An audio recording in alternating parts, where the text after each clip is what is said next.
Good afternoon, Toby here. Wanted to show you what I've been doing with the Baoding balls over the last couple of months. It's been a while since I made an update. So what I've got here, I've got some new Baoding balls. I've got some 2.5 inch solid steel bearings. And then I've got these are 3 inch solid steel bearings. These weigh about 4 pounds each. These weigh about 2 3/4 pounds each. So we got those. And then I had put up a post on these guys here, the Tungsten Baoding balls. These guys weigh 2.75 pounds each. They are twice as heavy as the regular copper and steel balls. So these have been working. We'll go over these here in a little bit.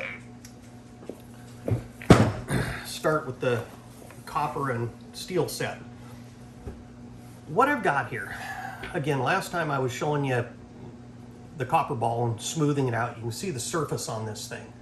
It's nicely dimpled all over. There's no real flaws in it anymore other than those dimples. There's one, I dropped it here a while back, and I don't know if you can see it, but there's one flat spot right there. And I'm still working that out. And this ball, here, I'll bring you a different one. It'll take me a second, just hang in there. I've got one here that it'll show you what it looked like when I started, like this. So you can see the difference in these two, okay? This one hasn't had any work on it. It's not been used. There's big dents in it right here. You see there's little dings and dents and little pock marks and holes and a real rough surface. And this one is all smooth except for the little dimples and that one flat spot there. So here's what I've been doing. I have been working. The idea was to take that copper ball and see how flat could I make it? How smooth could I make it with just this ball and turning it? So I started out just letting them rub together like this, and it takes forever. It takes a long, long time to make any difference. And every once in a while, you know, if you try to do no touch and they clank just a little bit, like that. So we're doing no touch. Let me get them going, see if I can get them going here. So I'm just getting to the point where I can get no touch going. I'm not very good at it yet. I can do it with my fingers like this, you know, and go the other way. Oh, shit. I don't drop very often anymore, but I sure did there. So I can do that pretty easy now. This direction, and then trying to get the no touch going is a little more difficult. But you hear the clanking in there as you're working on it. With the copper ball, every time it clanks, it leaves a divot. So every time you're using it and it clanks like that, it leaves another divot. So it's really difficult to, I've spent like a month trying to smooth it out. Doesn't work, I can't get there. So maybe somebody else will have the guts to do it or the fortitude, but I can't get it. So by the time I start doing this and keeping them together and they clank just a little bit, you end up with little pock marks. The copper is soft, and that steel ball dents it really easy. It doesn't take much of a bump to do it. So I've decided the ball just needs to be completely smooth, round, and just a dimpled surface, but I've got to get that last flat little flat spot on it out of there. And once that's out, I'll be done with that one, and I'll consider that to be a completed project. I'm thinking it took 6 months now. I haven't gone to look, maybe 7-8 months of working this thing to get it down like this. It takes a long time. So what I normally do is I try to let it, sometimes it'll be smooth like this. You listen to the tone. So as we go and you listen to the tone, then you can hear it change. You hear 2 clanks. So when you're concentrating and you're trying to meditate and you're doing the Baoding balls, if you can set up a rhythm like that and maintain that rhythm, you have to concentrate the whole time on making that rhythm or you'll lose it. So another one you can do is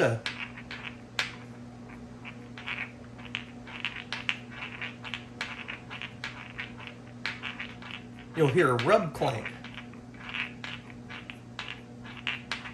Kind of a rub clank noise. So that's another one. And any kind of a noise pattern that you can set up keeps your brain fully focused on what you're doing. So as a meditative exercise, it's excellent. It really does a great job of keeping you focused, all of your attention on what you're doing at the time.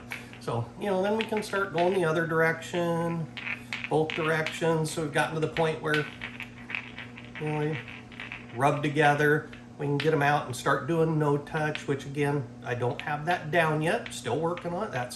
It's coming though. I'm able to do it more and more often now. So that's with the steel ball and the copper ball. The next ones I've got are these tungsten Baoding balls. These were about $400 a piece. These weigh 2 3/4 pounds each. So the copper ball and the steel ball are very close at 1.3 pounds each. So these are more, each one of these weighs more than both of these other steel balls combined. All right, so they're very heavy. It's very easy for them to, hear them clank? All right. It's hard to keep them just touching and not create a noise. But you can do it. The other thing I do with these is I tip my wrist down like this so that when I'm doing it, I'm lifting them with my fingers. They're very heavy and it really works the forearm and the muscles in the fingers. So this is more of an exercise, okay, of weight.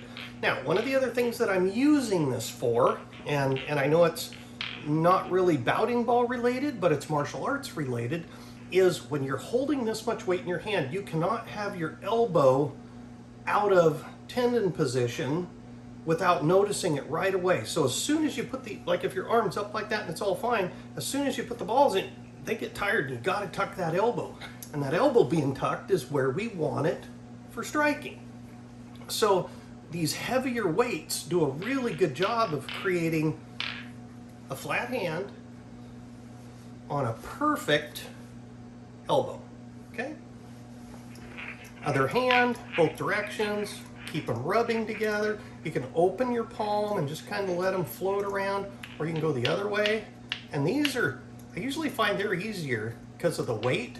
They want to fly apart from each other, so you can do no touch with them a little easier. Because like I say, the weight when they're going around, they want to fly away from each other. And if your fingers are off just a little bit, they go on the, they keep going. If your finger hits it, there's enough weight to get it across rather than having it deflect into the other ball. So the extra weight's nice and it does work. Shoulders, arms, correct tendon position with the arm, nice flat hand. Very good Tai Chi. All right, so the next ones. These are 2.5 inch Baoding balls, steel. I've been working with them. So far, I'm just keeping them touching and I'm actually moving them around my hand. I don't know if you can see it much in the video, but I'll make them predominantly over on this side and then I'll work them over to this side predominantly and then back to my palm here, and I just kind of work them around. They kind of move around on the hand all the time, both directions. Trying to use all of the fingertips and the works. No touches, doable, but I'm still clanking them a little, it's getting better, okay? The other hand, same thing, a little rub. These steel balls really like the clack. Not getting no touch on this hand right now because nope, not getting it right then, but that's the 2.5 inches. Oh, where's my box? There it is. All right. And these are the big boys. These are 4 pounds each. These really force your arm and your shoulder and everything into the correct tendon position while you're using them. And they touch all the time. I haven't been able to do no touch with those. There's not much room left on my hand. But they're very heavy. I have to kind of hold them together to keep them there. I can flatten my hand a little bit and really let them run left-handed. I normally take my ring off to do this because if I do this enough with my ring on, it'll actually damage my ring. It dents it. So those are 4 pound, 3 inch solid steel Baoding balls. And again, if you get your elbow out of line, you can feel the shoulder, everything, drop that elbow back down. You'll find the right position where everything is neutral and you're in perfect tendon position. So, all right, that's where I'm at. that's what I'm doing with Baoding balls. I'll post another update in another month or two. Thank you.